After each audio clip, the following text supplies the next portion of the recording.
मम नाम शतनैव राधा नाम सकृत समम य समर्थे सर्वदा राधा ना जाने तस्य किम फलम।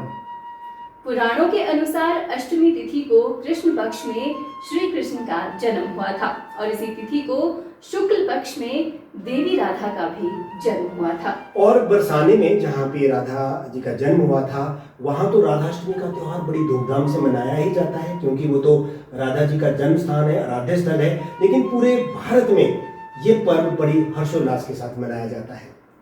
राधा अष्टमी का पर्व जन्माष्टमी के 15 दिन बाद भाद्रपद माह की शुक्ल पक्ष की अष्टमी तिथि को मनाया जाता है। बिल्कुल। और राधा राधा इसका अर्थ बड़ा गूढ़ है। रा यानी देना, दान करना, और धा यानी जो दौड़ता है, जो देने के लिए हमेशा उत्सुक है, लालायित है, दौड़ता है, वो नाम है राधा। इसी तरह से जब हम मानवीय मूल्यों में समझते हैं इस बात को, तो जो इंसान समाज को कुछ देने के लिए हमेशा लालायित रहता है, मानवीय मूल्यों के साथ हमेशा दान करने के लिए आगे रहता है, वो राधा नाम को सार्थक करता है। बरसाने की गोप वृषभानु और कीर्ति की पुत्री राधा तो भगवान श्री कृष्ण की प्रेमिका थी। बरसाने के अलावा उनका अधिकतर समय वृंदावन में ही बीता था। बिल्कुल। और राधा ने जब कृष्ण को देखा पहली बार तो वो बेसुध हो गई थी, क्योंकि कृष्ण की मनमोहनी छवि, उनको मनमोहन भी कहते हैं ना, बांके बिहारी मनमोहन, तो उनकी उस छवि को देख के राधा बेसुध हो गई थी। वही था प्रेम का उनकी जो शुरुआत थी। और इतना ही नहीं, श्री कृष्ण और राधा विवाह करना चाहते थे, लेकिन यशोदा और गर्ग मुनि जो थे उन्होंने उनके विवाह को अनुमति नहीं दी थी। लेकिन कुछ प्रमाण तो ये भी कहते हैं कि उनका विवाह हुआ था, उन्होंने विवाह किया था। शास्त्रोक्त है ये भी, शास्त्रों में ये भी उल्लेख है कि उन दोनों का विवाह हुआ था। अब पुराणों में क्या है, उल्लेख क्या है, वो एक अलग दिशा है, लेकिन कृष्ण के आनंद का नाम है राधा। राधा कृष्ण के हृदय है, उनके प्राणाधार है। लेकिन जहाँ संयोग है वहाँ वियोग भी है। फिर श्री कृष्ण गोकुल वृंदावन को हमेशा के लिए छोड़कर मथुरा चले गए और मथुरा से द्वारिका नगरी। परंतु इस दौरान वे राधा जी को कभी नहीं भूले थे और राधा जी भी श्री कृष्ण को कभी नहीं भुला पाए।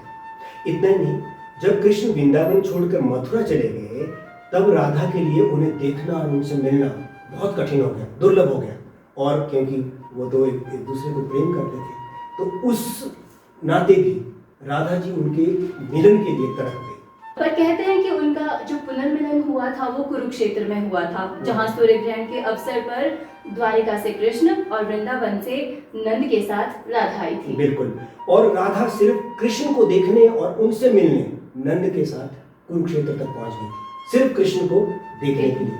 इतना प्रगाढ़ प्रेम था इन दोनों का। और इसका जिक्र भी पुराणों में भी है, और बहुत सारे जो टीकाएं लिखी गई, बाद में भाष्य लिखे गए, उनमें भी इस तरह का प्रमाण मिलता है। कहते हैं कि इसके बाद राधा और श्री कृष्ण की अंतिम भेंट द्वारिका में हुई थी। ये भी कहा जाता है कि राधा जी अपने सारे कर्तव्यों से मुक्त होकर अंतिम बार अपने प्रियतम कृष्ण से मिलने के लिए द्वारका पहुंची थी। और जब वो द्वारका पहुंची तो उन्होंने कृष्ण के साथ साथ वहां उनकी 8 पत्नियों को भी देखा। कृष्ण उस वक्त, सोचिए जब वो समय था, इतने समय के बाद, इतने इंतराल के बाद राधा जी को देखते हैं तो वो बेसुध होकर दौड़ते हैं, उनसे मिलते हैं, वो बहुत प्रसन्न होते हैं। और राधा जी वहीं रहे, इसके लिए उन्होंने महल में उनकी वहीं पर रहना उनका सुनिश्चित कर दिया था। जैसा कि आपने बताया कि राधा जी द्वारिका में ही रहने लगी और वहां पे रहकर सारे कार्य को संभालने लगी,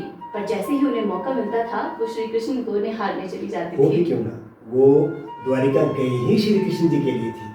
उनके प्राण ही कृष्ण थे और कृष्ण के प्राण राधा थे। लेकिन एक समय ऐसा आता है जब हम बहुत प्रसन्नता के बाद वियोग में जाते हैं। राधा जी भी उदास रहने लगी, और एक समय ऐसा भी आया जब उन्होंने द्वारिका को छोड़ने का मन बना लिया और वो जंगल में एक छोटे से गांव में रहने लगी।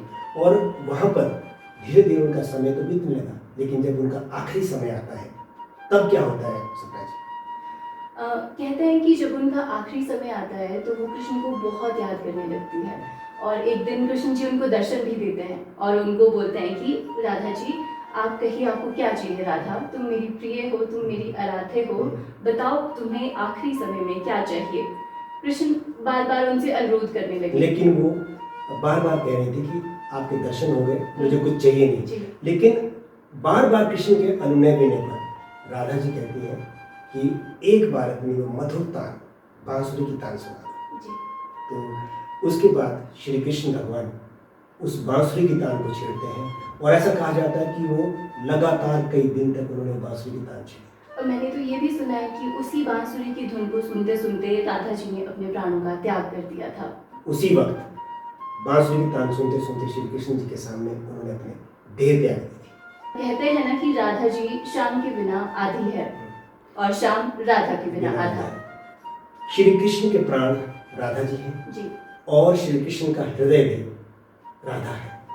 राधा के बिना श्याम को पाना संभव ही नहीं। किसी भी प्रकार की मुक्ति, मोक्ष या हम जब भी अध्यात्म में आगे बढ़ना चाहते हैं, भगवान कृष्ण को प्रसन्न करना चाहते हैं, उनसे कुछ मनोकामना को पूर्ण करवाना चाहते हैं, तो उसके लिए सबसे सरल नाम है राधा। वास्तव में राधा जी कोई भिन्न चरित्र नहीं है, वो श्री कृष्ण का ही एक रूप है। श्री कृष्ण के प्राण ही राधा है। राधा श्री कृष्ण का हृदय है। राधा के बिना कोई भी श्री कृष्ण को पा ही नहीं सकता। सपना किंवदंतियां कुछ भी हो, कहानियां कुछ भी हो, उल्लेख कुछ भी मिले, राधा कृष्ण के प्राणाधार है। श्री राधा भक्ति, मोक्ष और मुक्तदायिनी है। श्री राधा ही भक्ति और प्रेम का आधार है और सार भी है।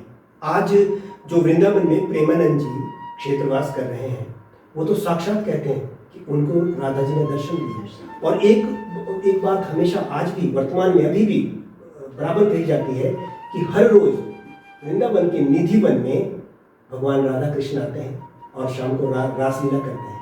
वो सारे वृक्ष गोपियां बन जाते हैं। तो कितनी बड़ी बात है ये।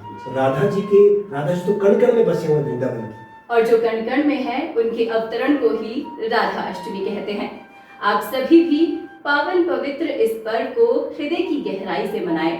राधा जी की कृपा हम सभी पर बनी रहे और हमारी प्रकृति, हमारा समाज खुशहाल हो, आगे बढ़े, तरक्की करे, ऐसी सार्वभौम प्रार्थना के साथ श्री राधाष्टमी की आप सभी को हार्दिक शुभकामनाएं।